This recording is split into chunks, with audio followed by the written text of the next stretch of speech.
All right, all praise, glory, and honor is most certainly due to the Most High Elohim of the patriarchs Abraham, Isaac, Jacob. I want to say peace to each and every one of you in the name of His Son, Yahushua HaMashiach, who we know as Jesus the Christ. So I'm blessing each and every single time that I can come before you to bring a message contained in this word. I never counted as a light thing to do so. In today's message, I want to deal with, I guess, the circus. You know, when you look at things politically today, it's like Barnum and Bailey. You never know what to expect. It's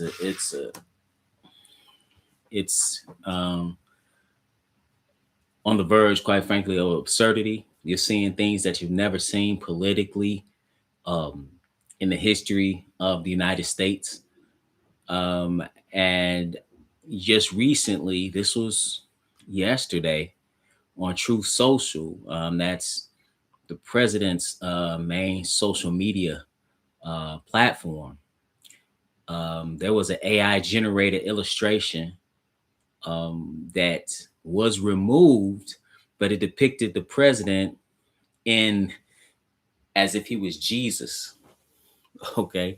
And everybody's up in arms, so much so that he usually doesn't pull anything down that he posts. And he or someone pulled it. I don't, it's on his page. Who knows if he's actually the one posting on his page? I have no idea, but I do know that it's been all over the news that he posted this, and people are up in arms. And I just want to read some of the things that people have said about this. And peace to everybody that's listening. So now, give me a moment just to find some of these quotes. So some of the, obviously some of the religious people have a problem with it. Now this is after he criticized the Pope, called him weak on crime and terrible on foreign policy. So now here's some people. Here's some religious folks. It says Megan Basham. She's a evangelical writer and commentary for the Daily Wire. She wrote, quote, "I don't know if the president thought he was being funny or if he is under the influence of some substance, or what possible explanation he could have for this outrageous blasphemy. But he needs to take this down immediately and ask for forgiveness from the American people and then from God." That's interesting for a number of reasons. One, you want forgiveness from American people and then from God. And then said he was on some, I guess, insinuate he must be on some drugs.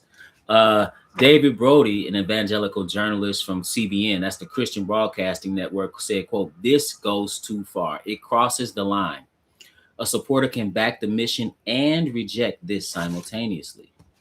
CBN isn't doing that with the Iran war, by the way, but that's beside the point. Steve, I don't know how to pronounce his name. Deace, Deace. He is a conservative commentator on Blaze.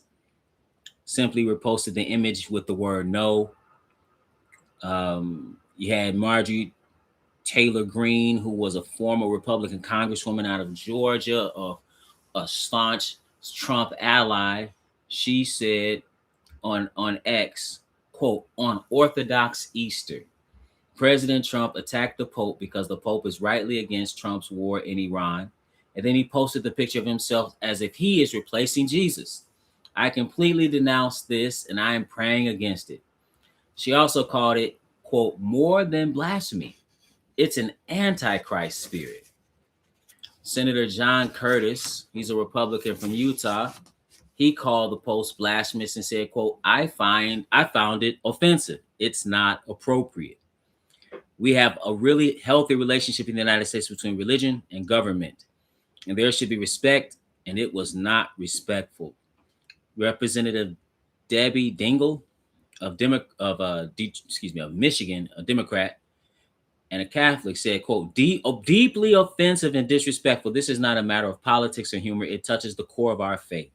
Our Lord represents humility, sacrifice, compassion, empathy, and truth. Everything he," talking about President Trump, "is not." Archbishop Paul S. Coakley, president of the U.S. Conference of Catholic Bishops, said, he issued a statement expressing some dismay at the attacks on the Pope, and noted that the Pope is the vicar of Christ who speaks from the truth of the gospel. Okay. And you had other celebrities like Piers Morgan, who's a British political commentator, broadcaster. He said he's gone down a very badly. Well, excuse me. He said the Post has gone down very badly with many of Trump's biggest cheerleaders. Unquote. So you see people, and just a lot of people that are were in his corner. You saw that with the so-called MAGA, not so-called, they are MAGA. They were jumping off the bandwagon with the war, and now this is seen as blasphemy. But I asked the question, is this blasphemy? Well, I think the greater issue is that it's a false image in the first place. What the president did, whoever put that up, and I believe he claimed he thought it was just him healing somebody. This is all, the stuff you see now is ridiculous. But nevertheless, people are up in arms about this man depicting himself as a false image of Christ. Christ didn't look like the man that you see in this image. Now, in this image, that is more than likely from it looks like from the Dale Parson, like the red robe painting that you see quite often of this Europeanized white Christ. It is interesting that people don't have a problem with the false image of Christ that he got that from, but have a problem with him depicting himself as a false image of Christ. That actually doesn't make any sense. Why aren't you up in arms about the fact that the Bible tells you that image is clearly wrong? You can't take consideration. Matter of fact, if you look at the earliest depictions of Christ, how is he depicted? Even in Europe, he's depicted as a man of color. Okay. And people oftentimes want to say he's olive colored. I say, hey, if unless you're talking about black olives, don't say that. Why do I say? Because I wrote this book some years ago, Hair Like Wool, Feet Like Burned Brass, The Color of Jesus and Burning Truths Concerning the Messiah. And on the front, it has a depiction. If you look at the book, it's on Amazon. If you look at the book, on the front, it has an image of clearly of Christ and the disciples, clearly black, right? But that didn't come out of Ethiopia or Coptic church. This came out of the catacombs in Europe, because the earliest depictions of Christ and the Israelites in general, coming out even out of Europe, they showed them as black. It wasn't until later that you had this so-called Renaissance.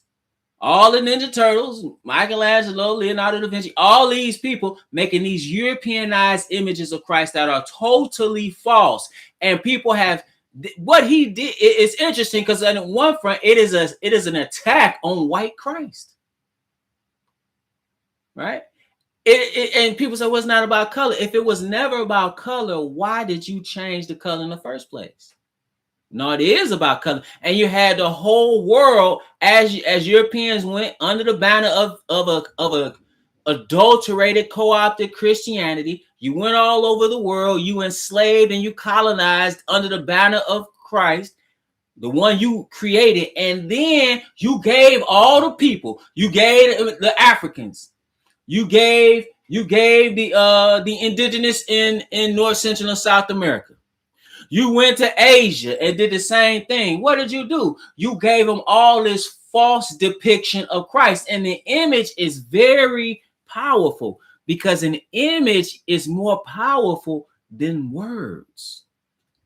This is why people can know what Christ looked like, but still have an issue, because in their mind, they remember that Baptist church fan, and they saw the white Christ knocking on the door. At least that's what they had on the church fan when I was growing up.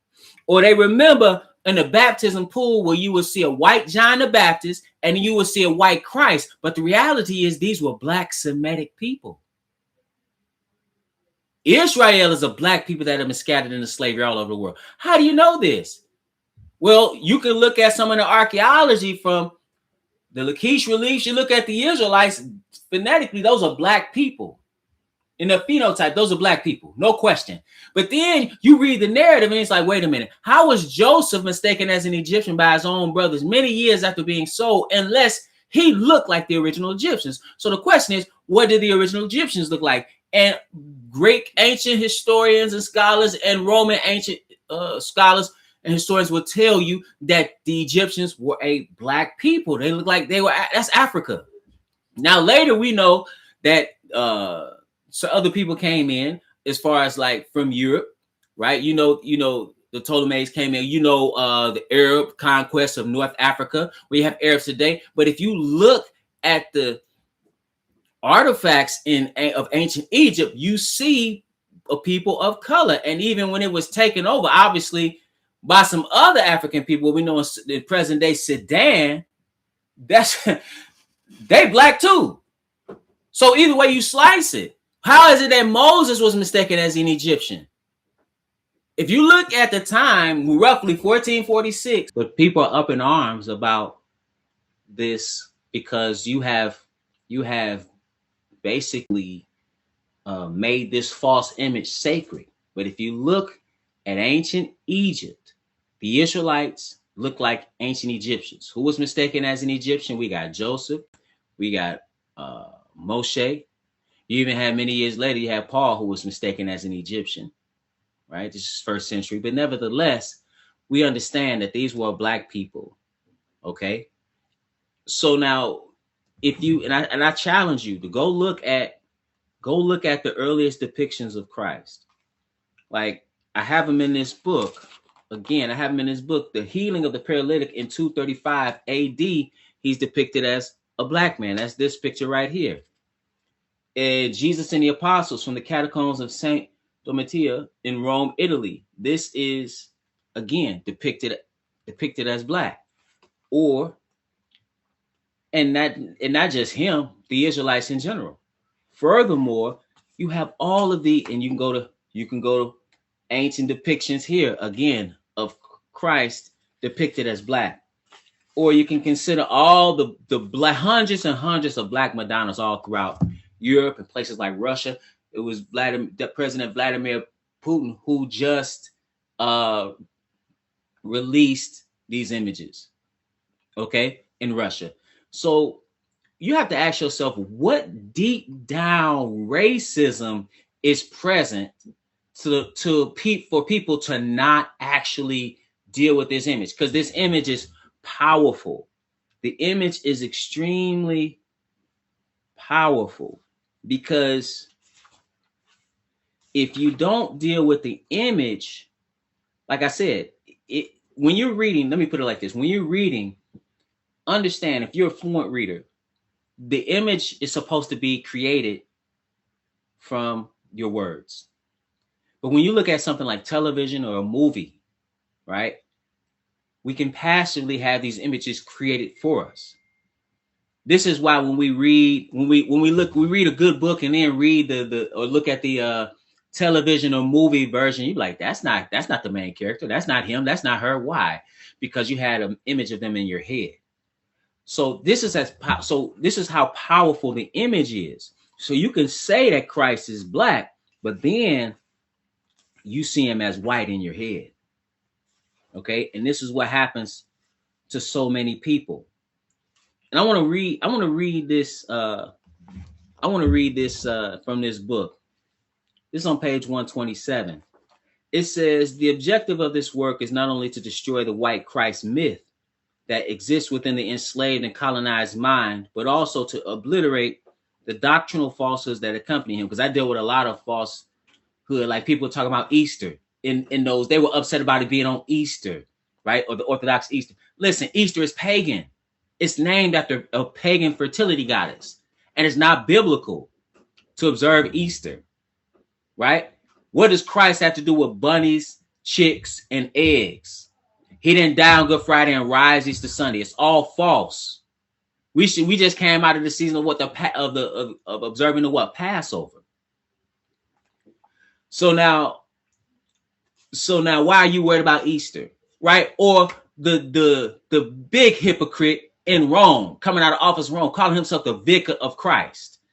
Vicar means the replacement for the Son of God. I can't find anywhere in the Bible that he needs a replacement, can have a replacement. And if he did, it certainly would not be the Pope of Rome.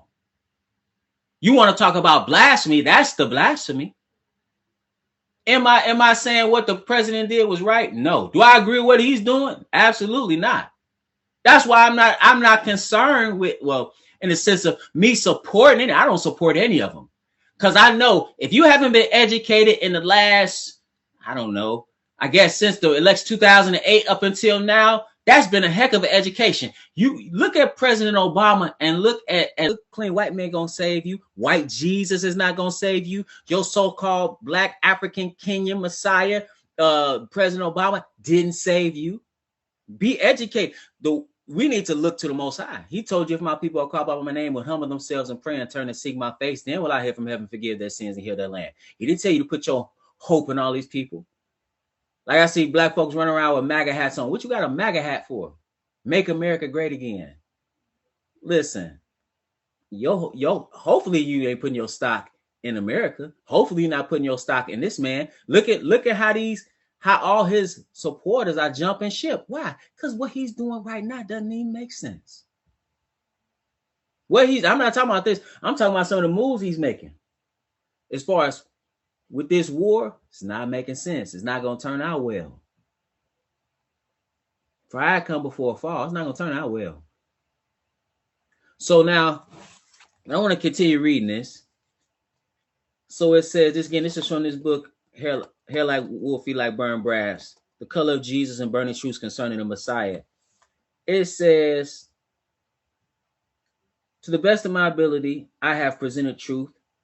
And although the truth is quite liberating, it is also the case that human beings have a tendency to accept untruths that are continuously reiterated. This is the case for words, but even more so for images. I have no doubt that the false white image of Christ will assert himself within the minds of so many readers of this work once again. Soon he will stand erect after being toppled by the truth. His abrasions will be burnished for some as rapidly as it takes for them to close the cover of this book. For some, the cares of this world will take away from the initial psychological impact that this work may have had, thus paving the way for his reemergence. They will, quote unquote, believe or vaguely remember reading something about how the true Messiah is a man of color. They will believe one thing, but envision another.